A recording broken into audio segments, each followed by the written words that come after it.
আমাদের কৃষকদের ফসলের উৎপাদন বৃদ্ধি করতে হবে, আমাদের মা বোনদেরকে অর্থনৈতিকভাবে স্বাবলম্বী করতে হবে, আমাদের তরুণদের যুবকদের কর্মসংস্থানের ব্যবস্থা করতে হবে, আমাদের মানুষরা দেশের মানুষ যাতে নিরাপদে রাস্তাঘাটে চলাচল করতে পারে, নিরাপদে ব্যবসা বাণিজ্য করতে পারে, নিরাপদে চাকরি বাকরি করতে পারে, সেই জন্য আইন শৃঙ্খলা ব্যবস্থাকে কঠোর হস্তে নিয়ন্ত্রণ করতে হবে। আল্লাহর রহমতে আমরা আবার খালেদা জিয়ার রেখে যাওয়া কাজগুলো আমরা আবার চালু করব।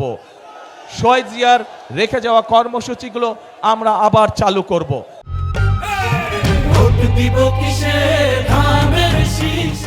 সারা দেশের মানুষ সাক্ষী আছে কিভাবে গত 15 বছর মানুষের কথা বলার অধিকারকে দাবিয়ে রাখা হয়েছিল, কিভাবে মানুষের ভোটের অধিকারকে দাবিয়ে রাখা হয়েছিল। প্রিয় ভাই বোনেরা, 2024 সালের 5ই আগস্ট ছাত্র জনতার আন্দোলনের মুখে সেই স্বৈরাচার পালিয়ে যেতে বাধ্য হয়। আজ একটি পরিবর্তনের সময় এসেছে। আজকেই সবার মধ্যে দাঁড়িয়ে আমি হয়তো আপনাদের সামনে আমাদের অন্য রাজনৈতিক প্রতিপক্ষ যারা আছে সেই প্রতিপক্ষদের সম্পর্কে হয়তো অনেক কথা বলতে পারতাম, কিন্তু সেই প্রতিপক্ষদের সম্পর্কে যদি আমি কথা বলি তাতে জনগণের কি কোনো লাভ হবে? জনগণের কোনো লাভ হবে না।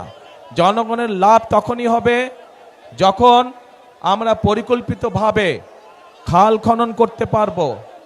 জনগণের লাভ হবে যখন আমরা পরিকল্পিতভাবে আপনাদেরকে স্বাস্থ্য সেবা দিতে পারবো। জনগণের লাভ হবে যখন আমরা আমাদের তরুণ যুবক তরুণদের জন্য, মা বোনদের জন্য আমরা কর্মসংস্থানের ব্যবস্থা করতে পারবো। জনগণের লাভ হবে যখন আমরা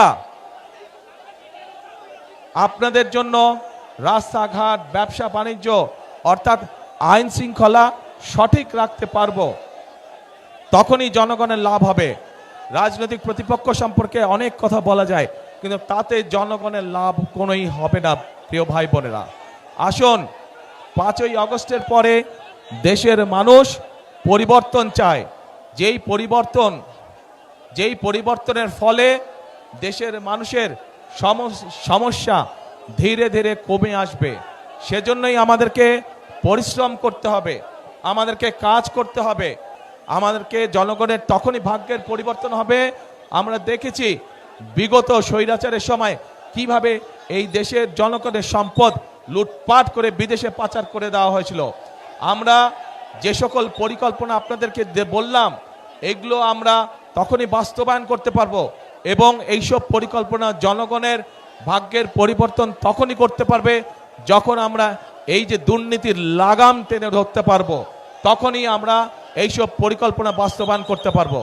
এবং এই সকল পরিকল্পনা বাস্তবায়ন করতে হলে জনগণের জন্য আইন শৃঙ্খলা ব্যবস্থা কঠোর হস্তে নিয়ন্ত্রণ করতে হলে, দুর্নীতির লাগাম টেনে ধরতে হলে, প্রিয় ভাই বোনেরা, আপনাদেরকে আগামী 12 তারিখে ধানের শীষকে নির্বাচিত করতে হবে। কারণ যে পরিকল্পনার কথাগুলো আপনাদের সামনে আমি তুলে ধরলাম, এই পরিকল্পনাগুলো হচ্ছে ধানের শীষের পরিকল্পনা। আমরা অতীতেও দেখেছি যে ধানের শীষ যতবার দেশ পরিচালনার সুযোগ পেয়েছে, সেই শহীদ রাষ্ট্রপতি জিয়াউর রহমানের সময় দেখেছি, সেই দেশনেত্রী খালেদা জিয়ার সময় দেখেছি যে মানুষের ভাগ্যের পরিবর্তন ধীরে ধীরে হয়েছে। কাজেই ইনশাআল্লাহ আগামীতে আপনারা আবার ধানের শীষকে নির্বাচিত করলে, ধানের শীষ সরকার গঠনে সক্ষম হলে আল্লাহর রহমতে আমরা আবার খালেদা জিয়ার রেখে যাওয়া কাজগুলো আমরা আবার চালু করব। শহীদ জিয়ার রেখে যাওয়া কর্মসূচিগুলো আমরা আবার চালু করব।